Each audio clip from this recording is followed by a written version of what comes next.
നമ്മളിവിടെ മരം വെട്ടുമ്പോൾ കിട്ടിയ സംഭവമാണ് തേക്കിൻ്റെ കായാണ്. ഈ കായ കൊണ്ടൊരു ഉപയോഗം ഉണ്ടെന്നാണ് നമുക്കൊരാൾ. എന്താന്ന് വെച്ചാൽ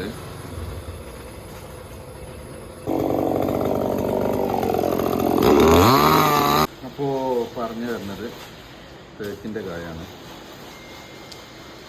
ഇത് നല്ല രീതിയിൽ ചതച്ചിട്ട് എണ്ണ കാച്ചിട്ട് അരക്കല്ലേ. അപ്പോൾ നല്ല രീതിയിൽ അരച്ചിട്ട് എന്ത് ചെയ്യുക, എണ്ണയിലിട്ട് കാച്ചിട്ട് തലയിൽ തേക്കുക. അപ്പോൾ മുടി വെളുത്ത മുടി കറക്കുമെന്നാണ് പറയുന്നത്, നേരെ പോകുമെന്നാണ് പറയുന്നത്. അതുപോലെ തന്നെ മുടി കൊഴിച്ചിൽ മാറുന്ന പറയും. ഹദീസിലൊക്കെ ഉണ്ടെന്ന് പറഞ്ഞാൽ അതിൻ്റെ സത്യാവസ്ഥ ഒന്നും അറിയില്ല.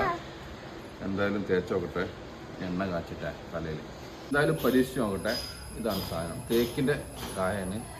ഇത് നല്ല രീതിയിൽ ചതക്കുക, എണ്ണ കാച്ചുക, തല തേക്കുക. പ്രത്യേകിച്ചൊന്നും ചെയ്യാനില്ല. എന്തായാലും ചെയ്ത് നോക്കട്ടെ. കുറേ നേരത്തേക്കാണ്, അപ്പോൾ നേരെ പോകുമെന്നാണ് പറയുന്നത്. അതുപോലെ തന്നെ മുടി കൊയ്യുണ്ട്, മുടി കൊഴിച്ചിൽ മാറുമെന്നാണ് പറയുന്നത്. എന്താ